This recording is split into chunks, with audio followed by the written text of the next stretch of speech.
Assalamualaikum warahmatullahi wabarakatuh.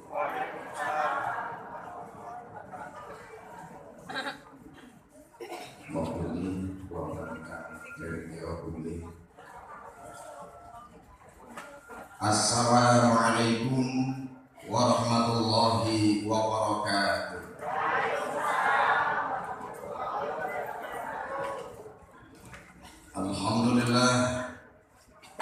Alhamdulillahilladzi ja'ala aslafana min khair ummati ukhrijat linnas ya'muruna bil ma'ruf wa yanhauna 'anil munkar. Wassalatu wassalamu ala Rasulillah alladzi kanat siratuhu uswatan hasanatan li jami'il bashar wa ala alihi wa ashabihi wa atba'ihi mata salat ainun bin nazar wa udhunun bi khabar. Qala rabbi shrah li sadri wa yassir li amri wa hlul 'uqdatam min lisani yafqahu qawli. Amma ba'du. Sahabatul kiram wal fudala kasanipun sageng para alim, para kiai, para nyai, para ustaz, ustazah, para sepuh bini sepuh, sedaya ingkang tansah kula muliakan sedaya ingkang kula hormati. Wa bil muqaddimah al akhwas ahilal karim Bapak Kiai Haji Abu Khair An-Nur, ugi Ibu Nyai Haja Asimah ingkang tansah kula muliakan. Segenap jajaran pembina Majelis Taklim Aduha yang mudah-mudahan senantiasa diberi kekuatan istiqomah oleh Allah Subhanahu wa taala, serta tidak ketinggalan pula segenap hadirin wal hadirah Bapak Ibu pecinta Majelis Taklim Aduha yang saya hormati, yang saya muliakan dan yang saya banggakan. Awal kata perjumpaan kita pada kesempatan pagi hari yang cerah dan indah ini, tentunya kita sadar bersama tiada kalimat yang pantas kita ucapkan melainkan ungkapan syukur kita kepada Allah Subhanahu wa taala yang telah memberikan berbagai nikmatnya kepada kita, terutama nikmat iman, nikmat Islam, nikmat sehat walafiat, nikmat panjang umur. Sehingga alhamdulillah atas kenikmatan tersebut pada kesempatan pagi hari ini kita bisa hadir bersama mujalasah pertama dalam kegiatan rutin. Mudah-mudahan hadir kita pada kesempatan pagi hari ini senantiasa mendapatkan pahala juga ridho dari Allah Subhanahu wa taala. Tentunya lebih dari itu harapan besar bagi kita. Setelah kita hadir di tempat ini, mudah-mudahan kehidupan kita senantiasa diliputi dengan ketebalan rahmat Allah Subhanahu wa taala. Allahumma. Dan sebelum kita beranjak berpisah dari tempat ini, mudah-mudahan kita benar-benar mendapatkan maghfirah, dosa-dosa kita diampuni oleh Allah Subhanahu wa taala. Allahumma. Salawat dan salam abadi mudah-mudahan terlimpahkan selalu kepada baginda kita Nabi besar Nabi Muhammad sallallahu alaihi wasallam, para keluarga dan para sahabat-sahabatnya, dan semoga akan sampai pula kepada kita sebagai umatnya yang setia. Amin ya rabbal.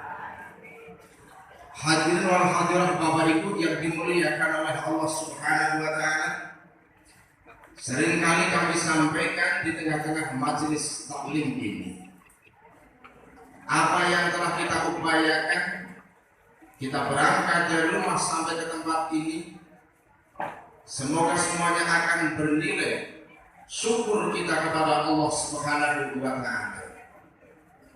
Sebab Allah Subhanahu wa taala berfirman di dalam hadis qudsi, "Ajaban laka ya ibnu Adam, khalaqtuka wa ta'budu ghairi wa razaqtuka wa tashkuru siwaya atuhabbibu ilaika bin ni'ami wa ana ghani wa tatabaghadu ilayya bil ma'asi wa anta faqirun ilayya khairi ilaika nazil wa syarruka ilayya shahidun. Dawuh Gusti Allah, ajaban laka ya ibn Adam, aku heran kepada umat manusia. Kalau bahasa kita, aku gumun mari manusia. Apa yang diherankan Allah Subhanahu wa taala kepada manusia? Khalaqtuka wa ta'budu ghairi. Akulah yang menciptakan kamu. Kenapa engkau beribadah kepada selainku? Artinya apa? Kehadiran kita pada kesempatan pagi hari ini juga dalam rangka memperbanyak nilai ibadah kita kepada Allah Subhanahu wa taala. Karena kehidupan kita ini tidak lain adalah sebatas ibadah. Wa razaqtuka wa ashkuru silamnya. Dan akulah yang memberikan rezeki kepadamu, tetapi mengapa engkau bersyukur kepada selain? Bukti cinta Allah Subhanahu wa taala kepada umat manusia, atuhabbibu ilaika bin ni'ami wa ana ghani. Allah Subhanahu wa taala menyampaikan bahwa begitu dalam cintaku yang aku tunjukkan kepadamu dengan memberikan berbagai nikmat. Menungsa apa sing dijaluk niki sedaya gampang dikabulkan dari Allah Subhanahu wa taala. Pengen sehat dimai sehat, Allahumma. Pengen terkenal diparingi terkenal, Allahumma. Sing jaluk sugih dimai sugih, sing jaluk terkenal dimai terkenal, yang ingin dapat jabatan diberi Allah Subhanahu wa taala. Tetapi wa tatabahatu ilayya bil ma'si wa anta faqirun ilayya. Tetapi tidak ada timbal balik dari sekian nikmat yang Allah berikan. Justru apa? Dibalas dengan keangkuhan dan kesombongan. Bapak Ibu sekalian yang saya hormati, jangankan kita sombong kepada Sang Pencipta, kita sombong di antar sesama pun akan punya efek negatif.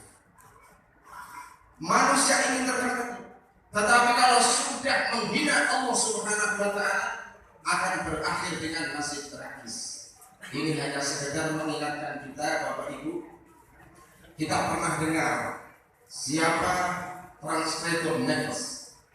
Beliau adalah calon presiden di negara Brasil yang dalam kampanyenya ia menyatakan, jika suaraku mendapatkan lebih dari 500.000, maka tidak ada rakyat manapun yang bisa melengsarkan kedudukanku. Jangankan rakyat, Tuhan pun tidak akan pernah mampu. Allah pun tidak akan bisa melengsarkan jabatanku. Ternyata satu hari sebelum dilantik menjadi presiden sudah dilengsarkan oleh Allah Subhanahu wa taala meninggal dunia. Ini menungsa. Termasuk kita kenal jenengan angkatan pemilu kelahirannya Marilyn mundur tahun 50 ya, itu dari lahir panjenengan pun lahir tahun 50 belum impon jenengan pun subuh impon. Marilyn Monroe termasuk artis terkenal, orang kaya, cantik, perfect, banyak penggemar, banyak yang kagum. Ketika akan diingatkan dengan kebenarannya, apa pernyataannya? Nek bahasa Tegal nyawar pengeran. Kalau bahasa dialihkan ke adopsi ke bahasa Islam, saya tidak pernah butuh Allah Subhanahu wa taala. Ternyata satu minggu kemudian dia mati terkapar di apartemennya. Walaupun ada yang mengatakan ini adalah konspirasi politik, ada yang mengatakan karena minum obat yang berlebihan, dirundung dengan berbagai masalah hidup yang tidak mampu. Coba kalau kita sebagai seorang yang muslimah, ketika dirundung masalah sandaran vertikal kita tidak lain adalah Allah Subhanahu wa taala.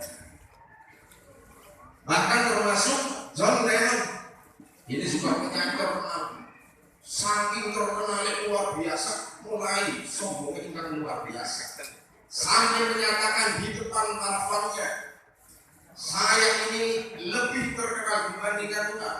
Dan bahasanya muslim ini, saya ini lebih terkenal daripada Allah Subhanahu wa Ta'ala.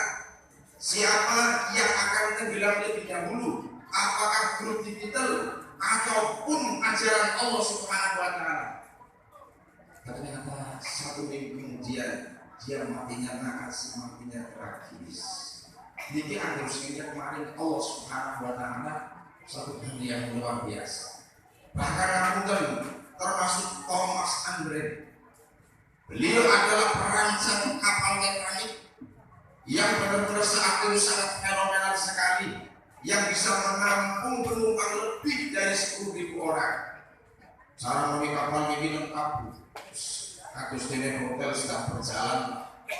Ketika diwawancarai sejauh mana kehebatan dan persiapan kapal Titanic, beliau menyatakan kapal ini di tengah laut tidak akan pernah tenggelam, sampai menyatakan jangankan laut akan menenggelamkan, Allah pun tidak akan pernah mampu.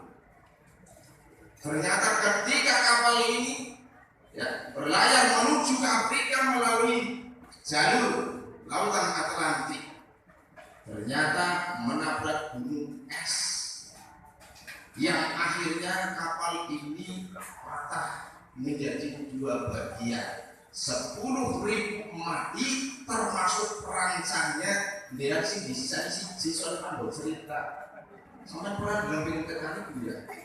Sekarang ada kisah cinta si romantis ya. Iya. Cerita nyanyi-nyanyi ya, saya nyanyi mana harus mati ya. Bahkan nonton pun, jadi terakhir, kalau orang yang menghina Allah, 4 remaja putri, dia akan melakukan acara. Ternyata menjemput salah satu temannya, tetapi ibunya ini was-was dulu, artinya mau ikut acara bu. Ibunya itu mengingatkan, hati-hati ya nak, semoga Allah bersama. Ternyata doa ibu ini tidak diamini oleh putrinya, justru dijawab dengan kalimat yang sakit. Bu, usah gawa-gawa Allah. Allah apa melu, wong tempat duduk itu apa? Angger bisa Allah melu yang mana jago bagasi. Ternyata setelah sekian jam kemudian mobil ini kecelakaan, 4 putri ini meninggal dunia semuanya, bahkan kendaraannya mobilnya hancur lebur kecuali bagasi. Di mana bagasi itu untuk semua pada tempat kendaraan itu. Walaupun ini faktor kebetulan dan memang kekuasaan Allah Subhanahu wa Ta'ala, bahkan telur-telur yang ditempatkan di bagasi satu pun tidak ada yang pecah.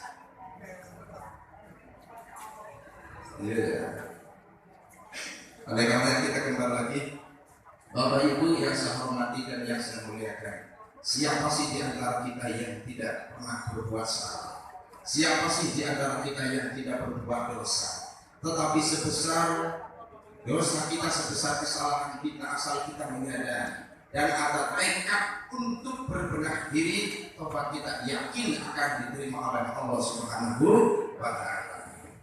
Bapak Ibu sekalian saya hormati dan yang saya muliakan, pada kesempatan pagi hari ini kita hampir melalui bulan Zulqa'dah. Ini tanggal ditunggu. Kira ya, 19 Juli, kita bersabar Juli.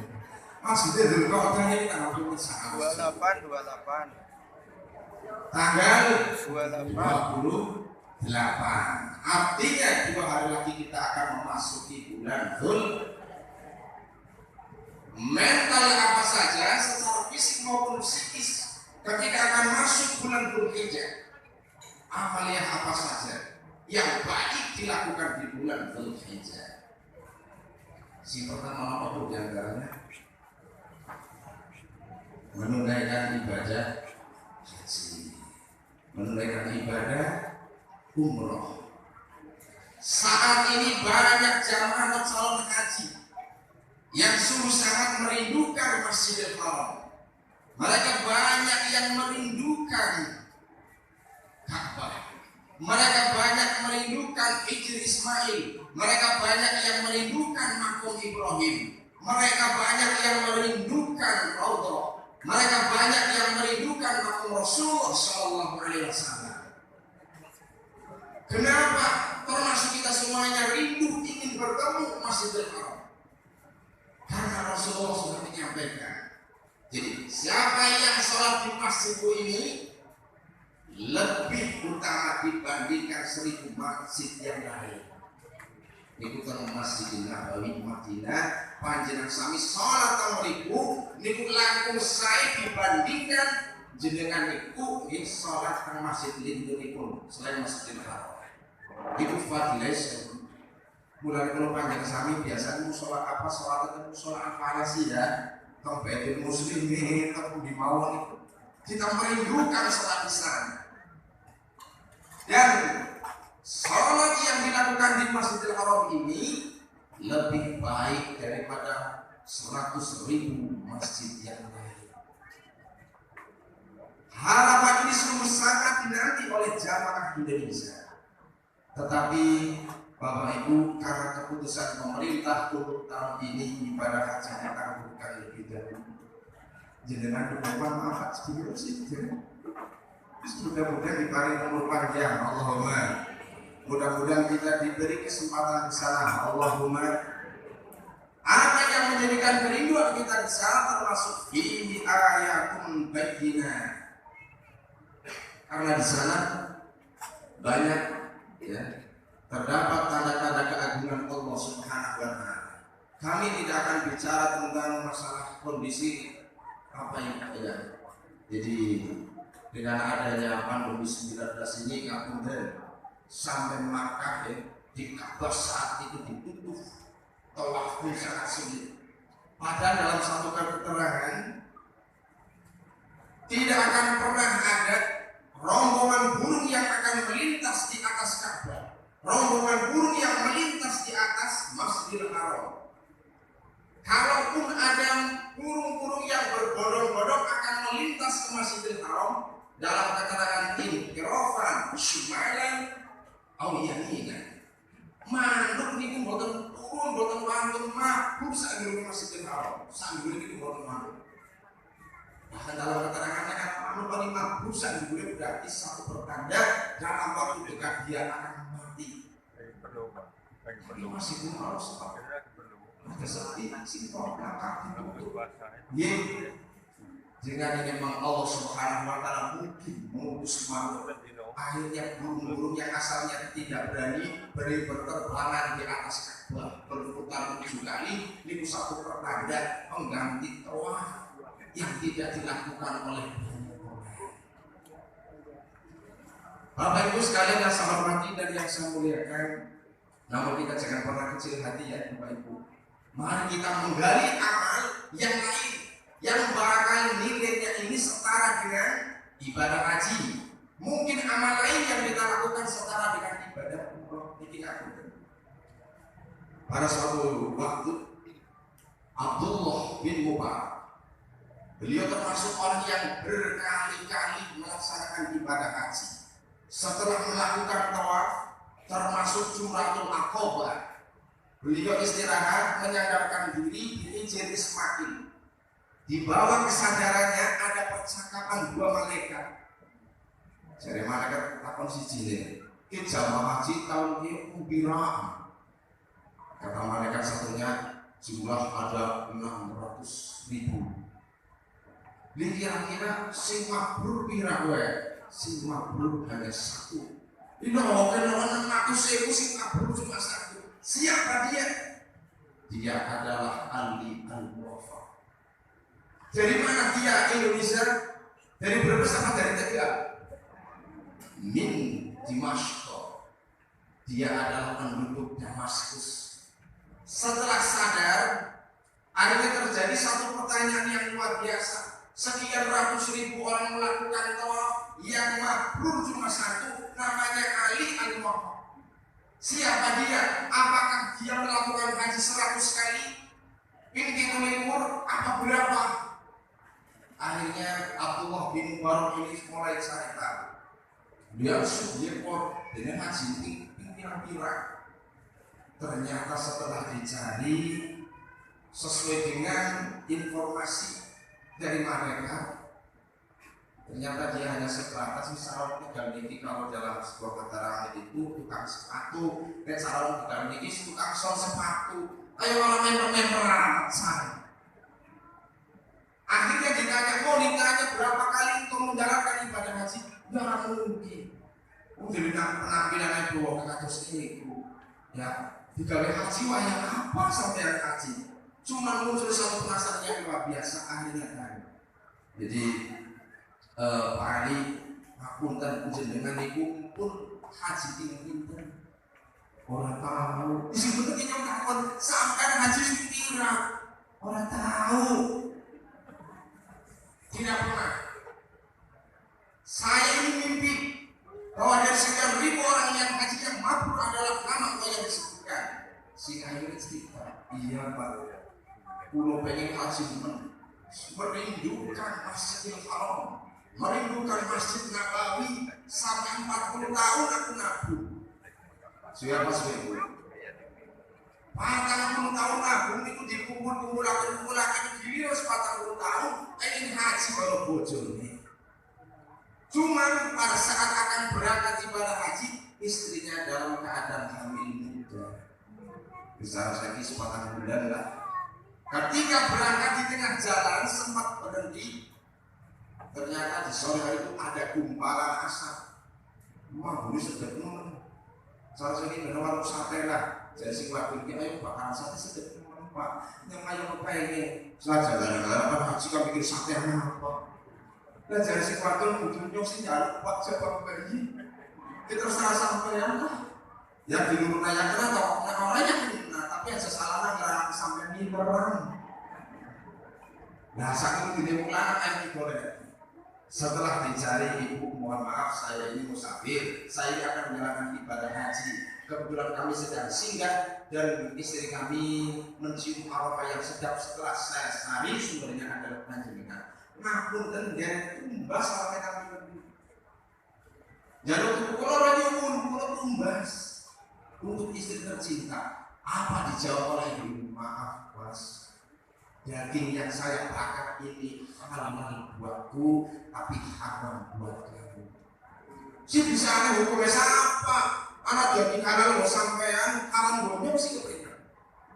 Sampai kan kamu Mas, nyokiran berat, miskin, anak kecil-kecil, mesti menghina orang lipat, lulu tangan sedulur bilang sih nggak nih? Untuk mempertahankan nyawa anak-anakku, kami menemukan bangkai letih. Saya tahu kalau ini hukumnya haram, tetapi dalam keadaan darurat saya sudah menyelamatkan anakku yang yatim. Maka daging ini adalah halal untukku dan haram untukku. Merocosku anak ini, dia digawe nyong mati, terus semua dari nyong ditinggal, yang kekurangan panutang ini pada sebelum beroni, sampai kayak apa? Balik pun. Setelah di tempat istri tadi, dia cerita sebelum bojone nangis, Mas, anggar kayak aku dimuncul belum aku sakit ha. Soalnya sama orang saya sebayar lah, dua kenapa gue sampai kayak apa nanti kalau kayak disepakati oleh ibu suaminya, uang tersebut diberikan kepada janda ini yang meninggalkan apa yang dititipi yatim tiga. Itu Mas Jun jadi orang haji gagal. Ternyata inilah jawabannya. Maka ibu sekalian saya hormati dan saya muliakan, masih banyak kesempatan buat kita untuk melakukan kebaikan sekecil apapun. Kapannya di bulan Dzulhijjah ini, mari kita perbanyak sedekah. Mudah-mudahan ketika kesempatan kita untuk menunaikan ibadah haji bisa mendapatkan pahala haji yang mabrur. Allahumma wal hajjul mabrur laisa jazaa'un illa al jannah.